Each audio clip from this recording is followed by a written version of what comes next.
On this episode of Star Trek Universe, we are hurled deep into the past to find ourselves in 1969, being pursued by a fighter pilot named Captain John Christopher of the United States Air Force. Naturally, we beam him aboard and tell him all about the future. Because that can't cause any problems. Nah. We're reviewing Tomorrow is Yesterday after these words from our mystery sponsors.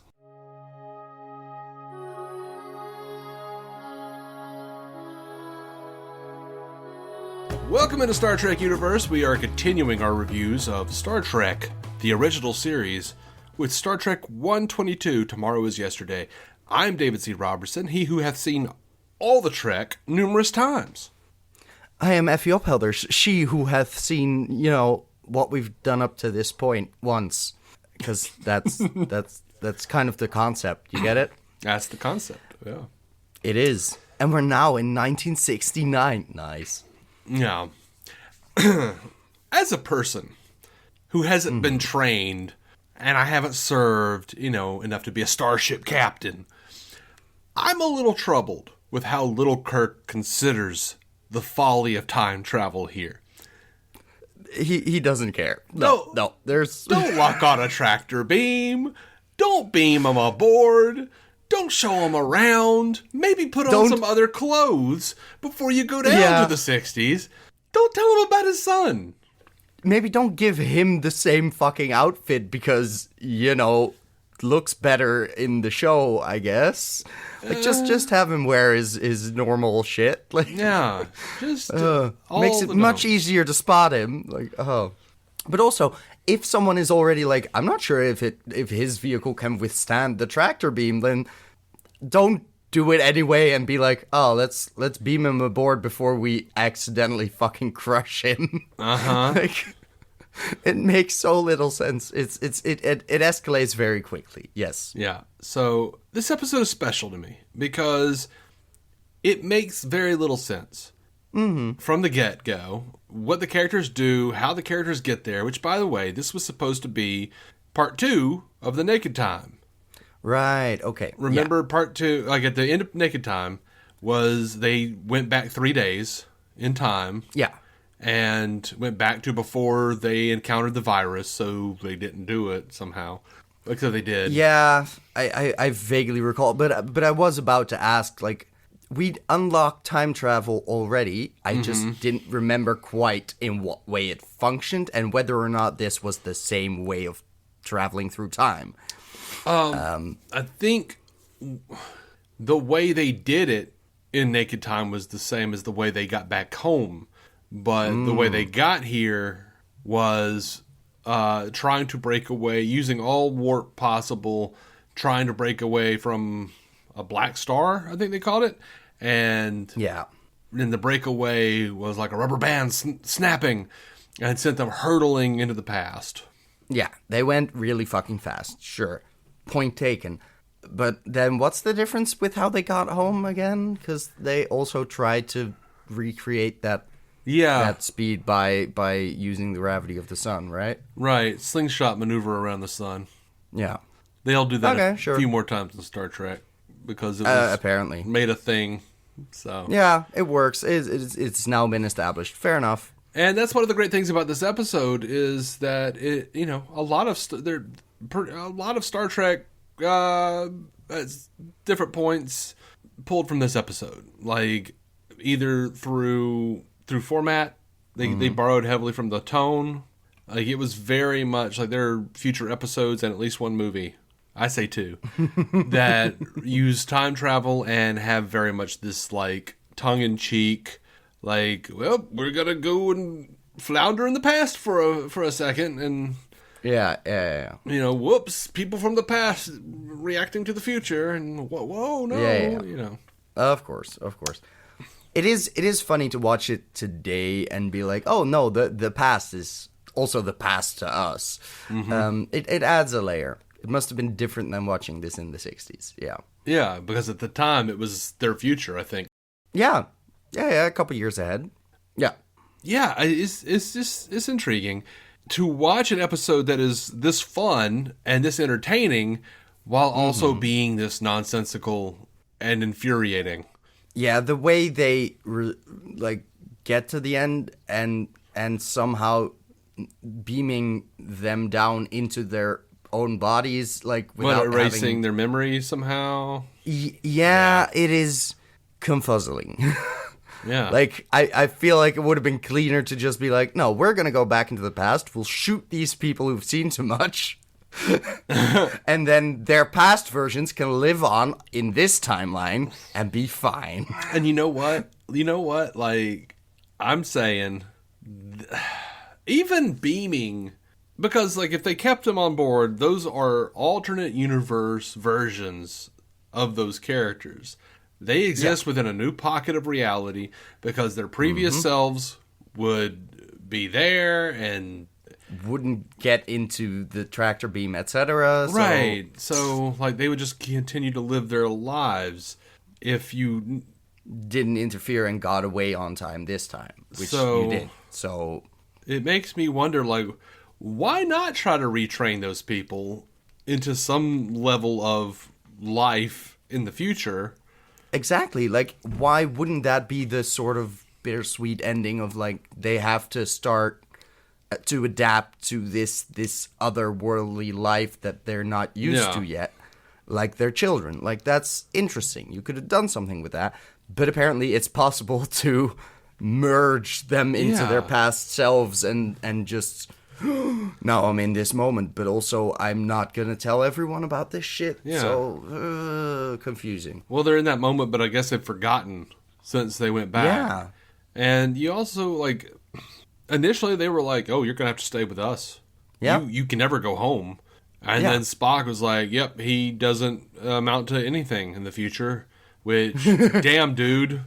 Yeah, like, cold. Fuck you. Yeah, like, but then, like, I think the most unbelievable part of this episode is that Spock comes back and makes a mistake, and he's like, I meant to look at his kids.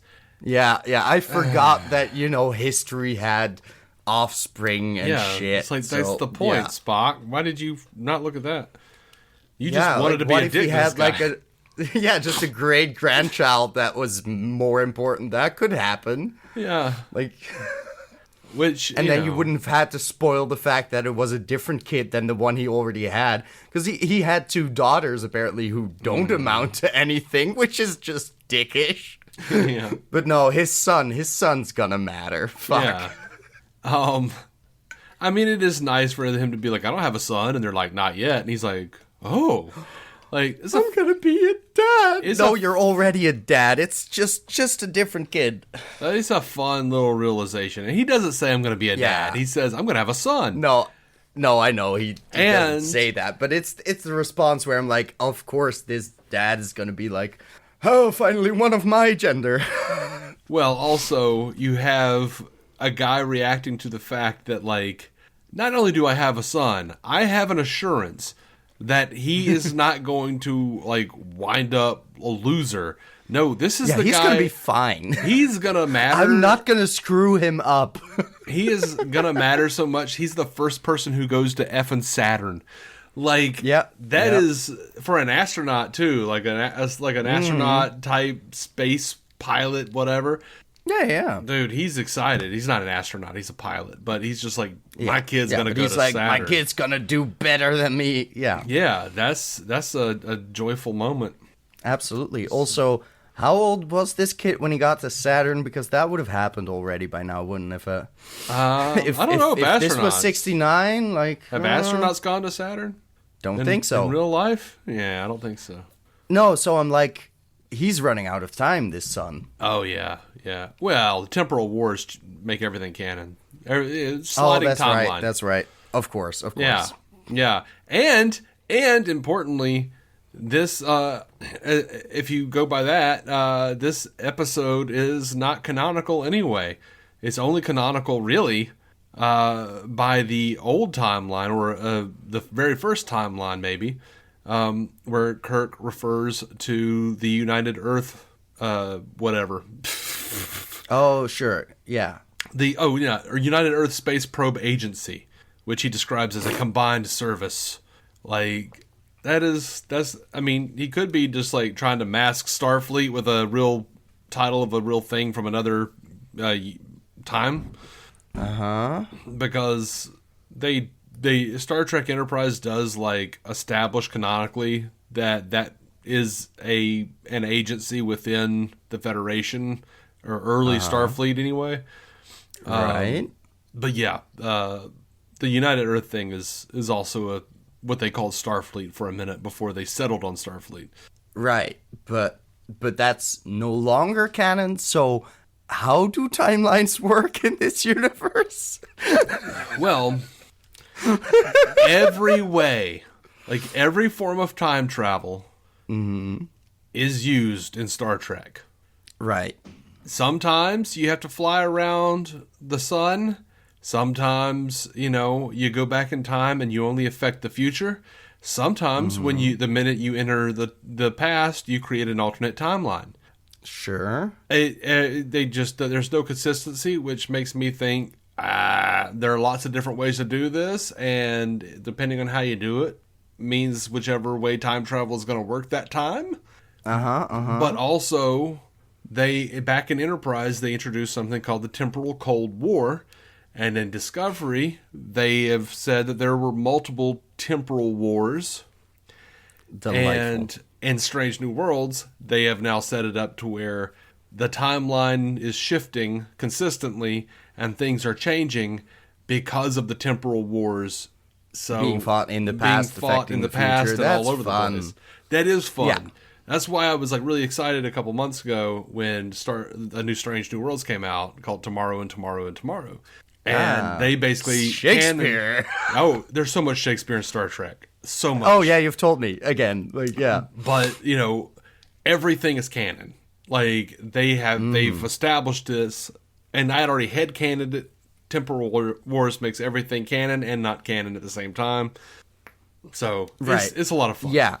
So it's very much a case of, well, this isn't in the same timeline as some other shit, but it is in the same timeline as some shit. Yeah. And other shit is already being affected by stuff happening in the past and future that somehow we're not as interested in as this adventure. But, disregard that.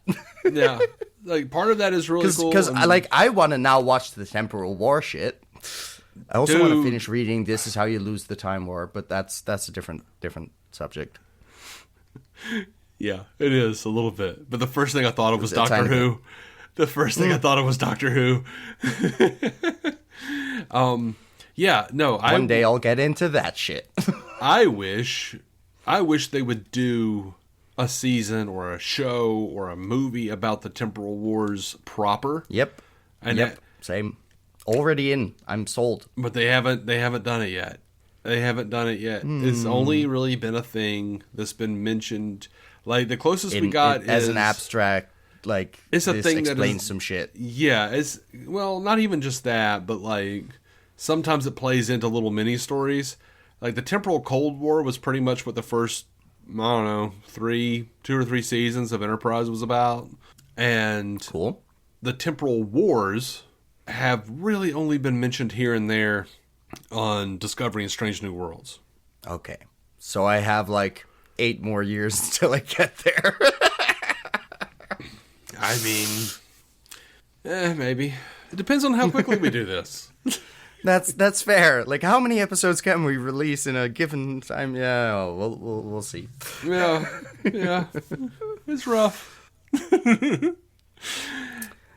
Just say all that just because, like, yes, there was some non-canonical shit kind of futzing around, but also everything's canon. So yeah, in this universe, we solved that. Glad we solved that issue. Like, I mean, it's basically what's fun about it is it's basically they are doing the same thing that Doctor Who does, which is because of the Time War.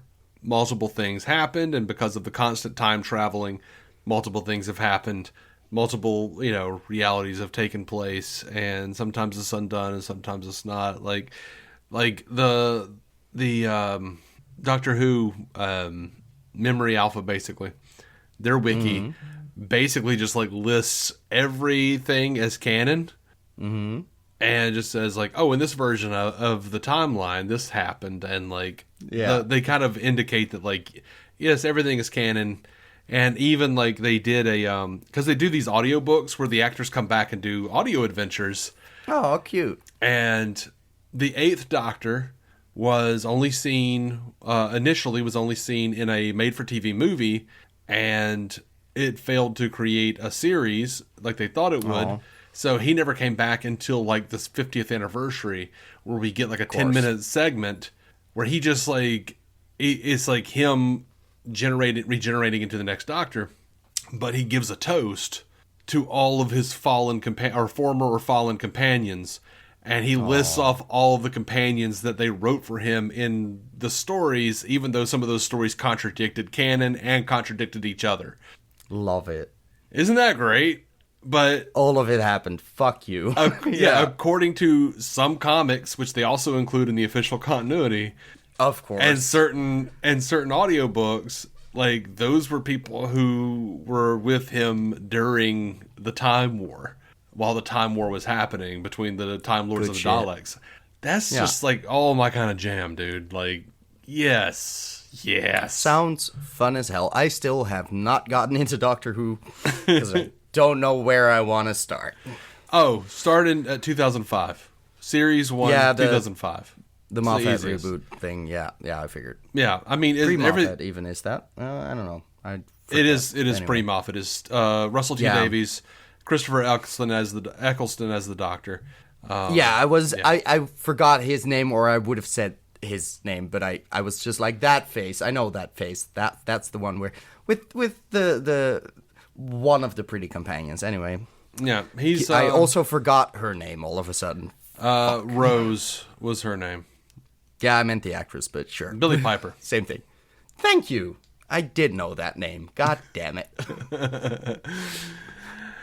Oh, yeah. So, there are a number of really great quotes in this episode. I never have believed in little green men, and then Spock says, neither have I. And that's a fun encounter. Kirk and McCoy. Yeah. Kirk says, now you're sounding like Spock, and McCoy says, if you're going to get nasty, I'm going to leave. And when Spock makes McCoy the error... is such a brat. He is. Delightful. When Spock says, I made an error in my computations... McCoy is there to hang the lantern and say, well, this could be an historic occasion. Yeah. Thank you. God, I hate how they hate each other, but it's lovely. Yeah. It's fun. Yeah. I also enjoyed Fellini and Kirk, like, during the interrogation, when the guy's like, what is that uniform? What is this, a uniform? He's like, this little thing, I just simply slipped it on, Yeah, this is just, what I had. This was clean, the rest was in the laundry. Yeah. It was very, very nonchalant. That was an enjoyable interrogation. Absolutely. Yeah. Kirk is Shatner played it well. I loved Fellini being like, I'm going to lock you up for 200 years. And Kirk goes, that ought to be just about right. Actually, would help me quite a ton. Should be 300 years, but they weren't keeping track at the time. No, I figured. I was like, 200 is a bit on the low side. I thought we said something like 300 or 400 previously, but never mind. Well, it should be in the 23rd century. It is officially canonically in the 23rd century. But back then, Roddenberry never wanted to actually nail down what time they were in. So Sure. Keep everything vague. That will never be a problem. Well, they didn't think it would be. It was the 1960s. They would air a thing. Fair enough. Play for 2 more times, and then no one would ever see it again. Mm-hmm. They didn't know syndication was going to happen.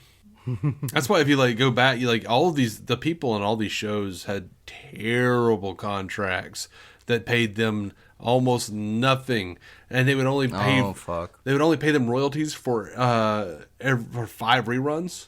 Oof. Oh, that hurts. Yeah.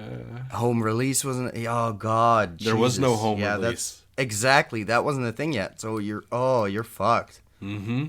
Oh God. Yeah. So this episode originated from a 1-page story synopsis associate producer Robert H. Justman submitted to Gene Roddenberry for possible consideration. Although almost beat for beat, Justman's proposed story is the same as this episode. Roddenberry never acknowledged Justman as the source or paid him any royalties for the idea. Dipshit. Oh, fuck. This, Yeah. as I said earlier, this episode was originally going to be the second part of a two-part story that would have begun in the Naked Time.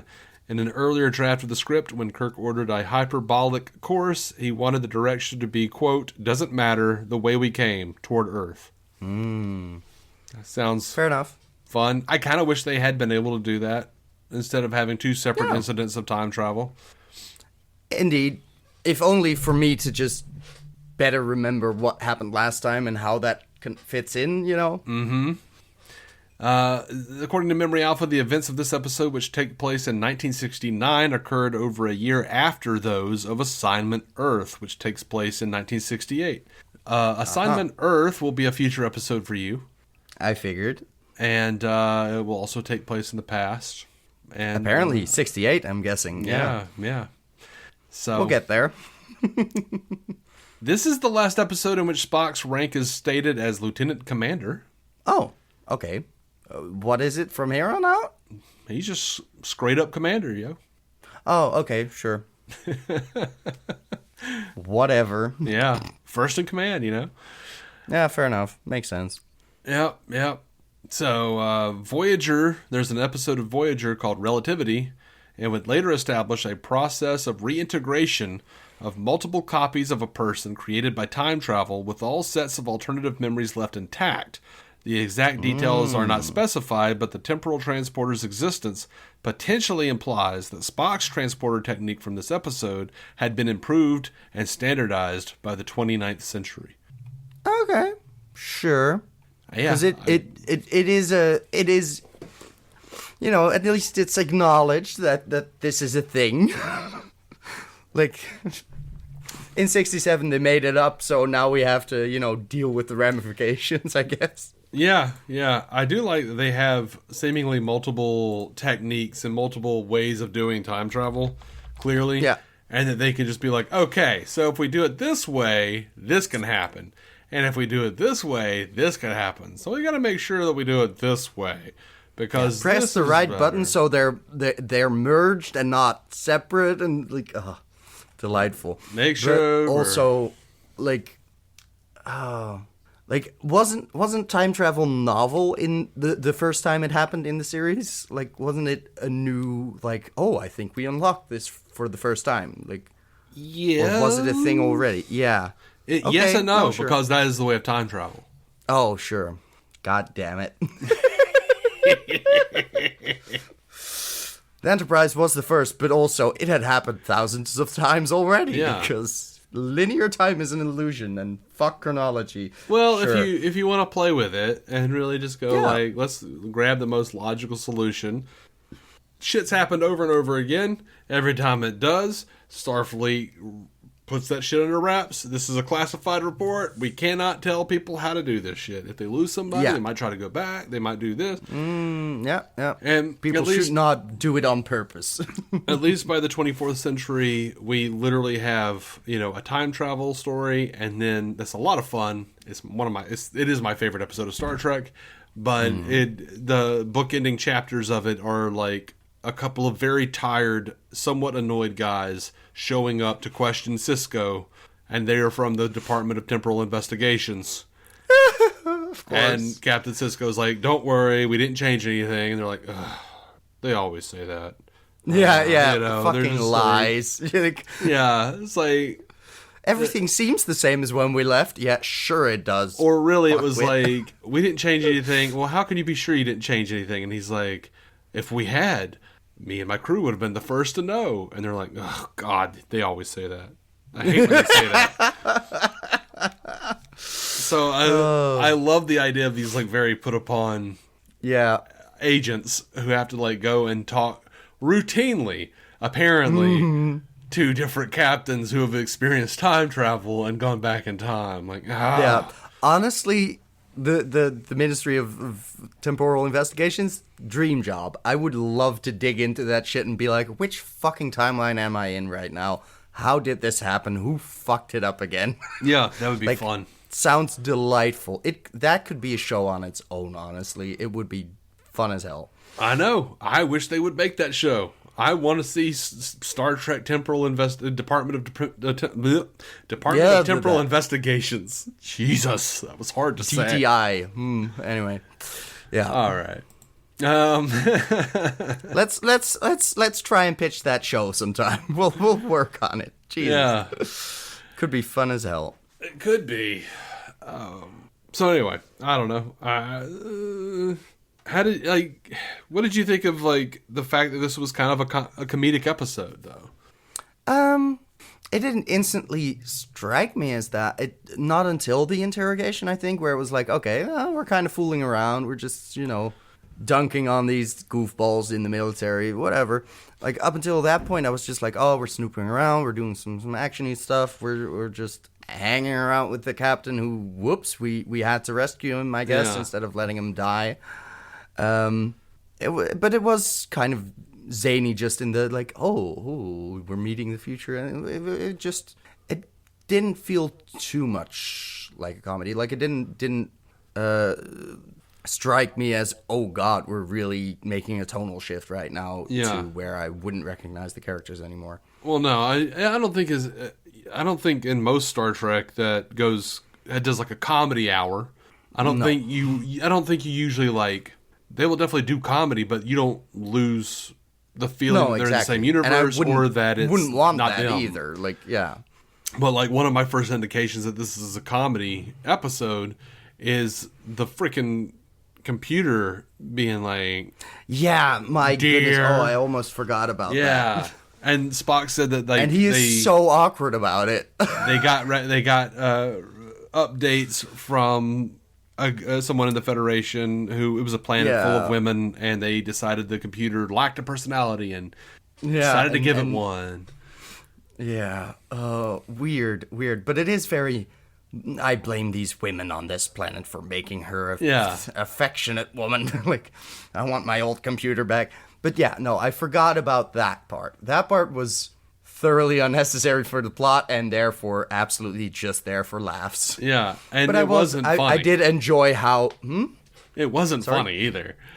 No. The only thing ever so slightly funny about it is how messed up awkward Kirk gets. It's just like, why are you guys overreacting?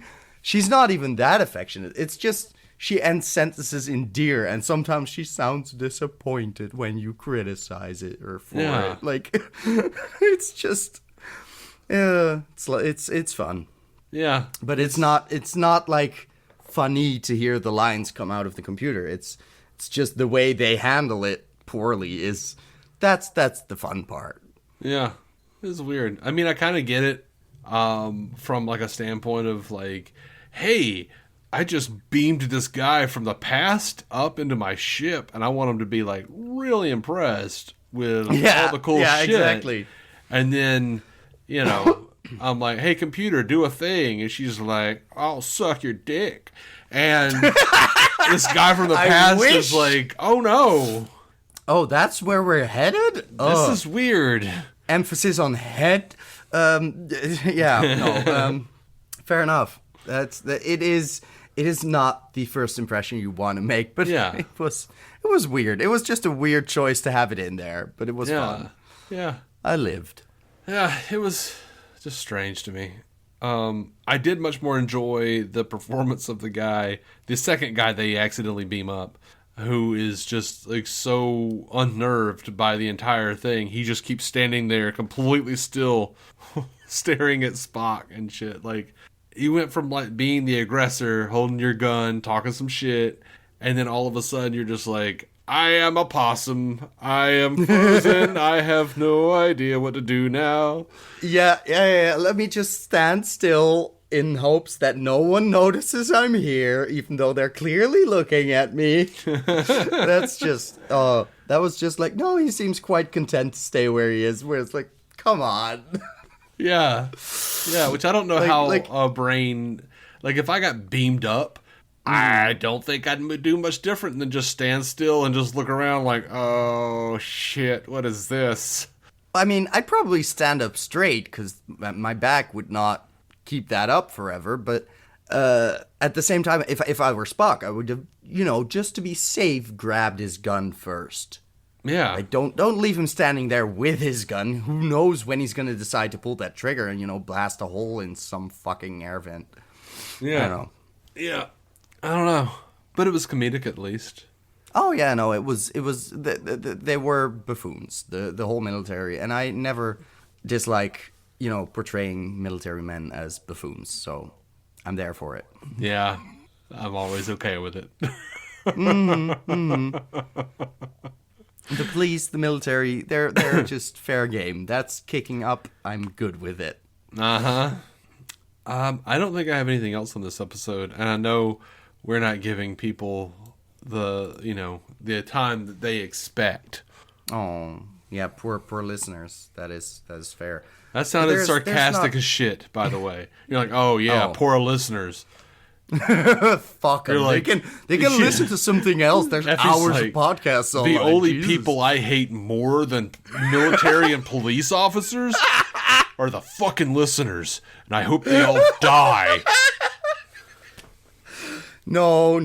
Just the listeners who are police or military. Just relax. No. Jesus. No. Oh, God.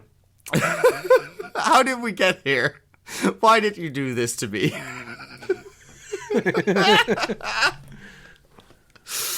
Oh. Yeah. ACAB, I guess. How did we get on this topic? I think we are going to have 3 listeners after this episode airs. Yeah, probably. And I will notice keep me up to almost date. none. Yeah. I will not. I'm not going to notice a real difference. No, we'll be fine. We'll keep doing this, for posterity. This is fun. So. Might as well have fun and leave a legacy, of course. This is clearly the thing we'll be remembered for. Yeah. You'll continue to have an abject hatred of military and police, and I will continue to respectfully fear them. I will disrespectfully fear them and also want them defunded. But yes.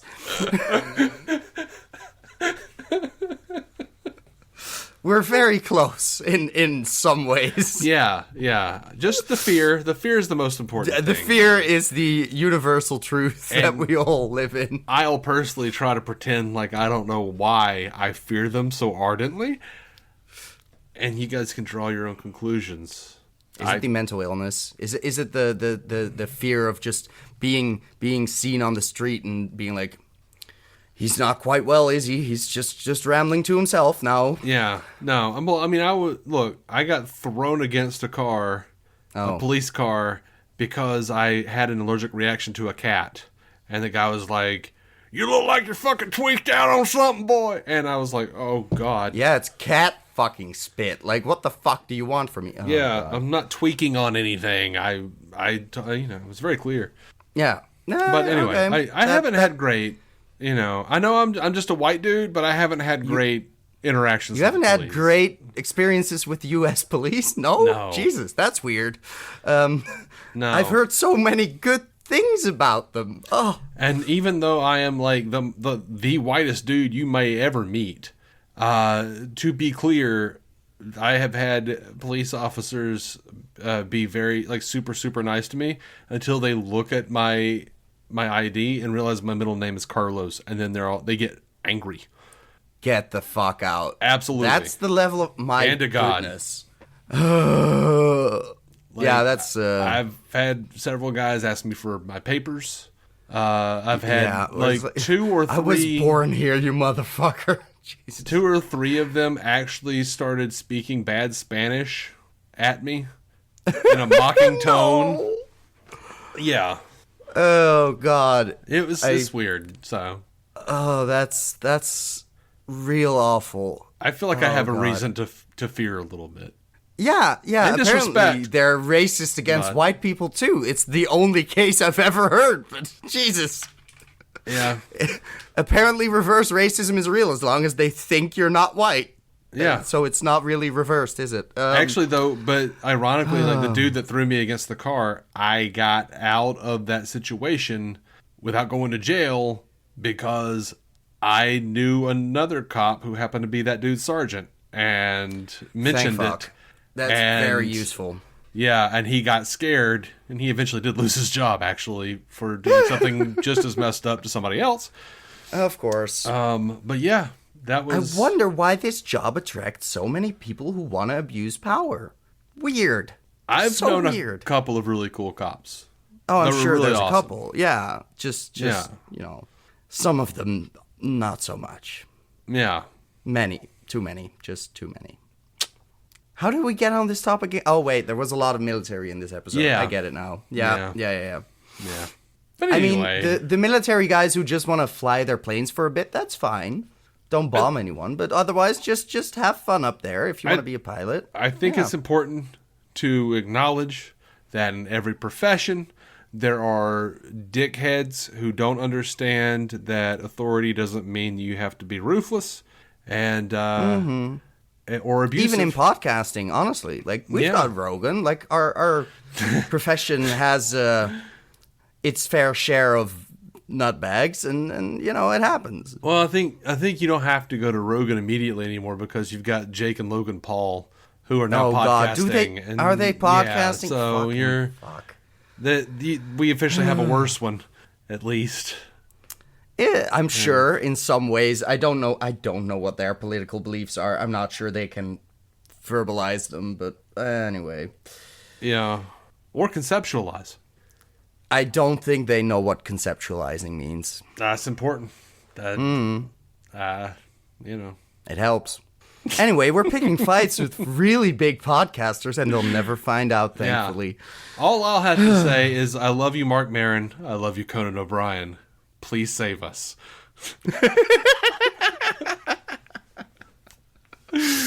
All right. I'm done.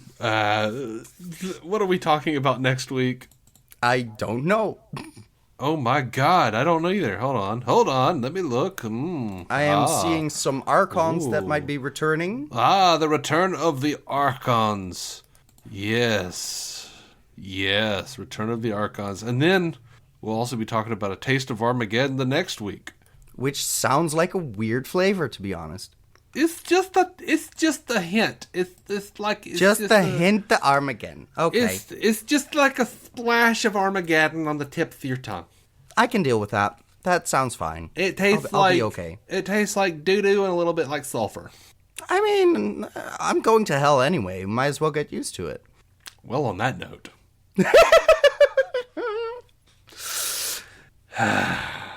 Live long, prosper, and of course, eat a dick.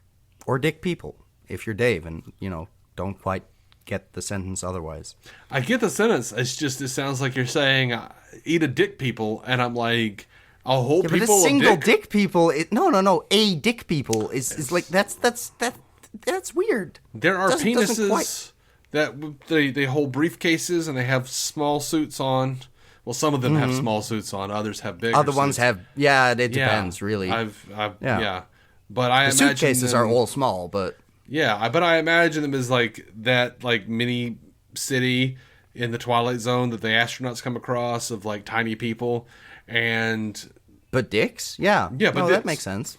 Yeah. Yeah, they're like normal sized dicks, but they're their own individual people.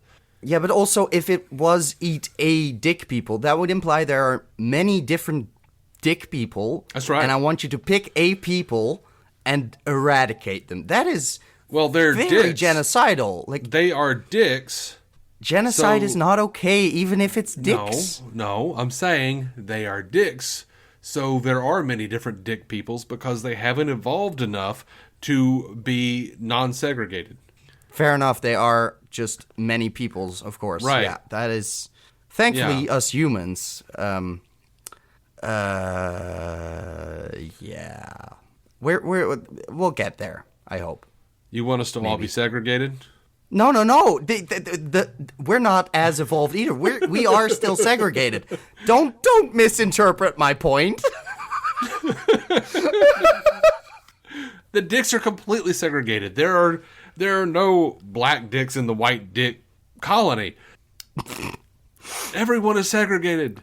in different colonies and colons. All of the dick peoples are xenophobic. Clearly, yeah.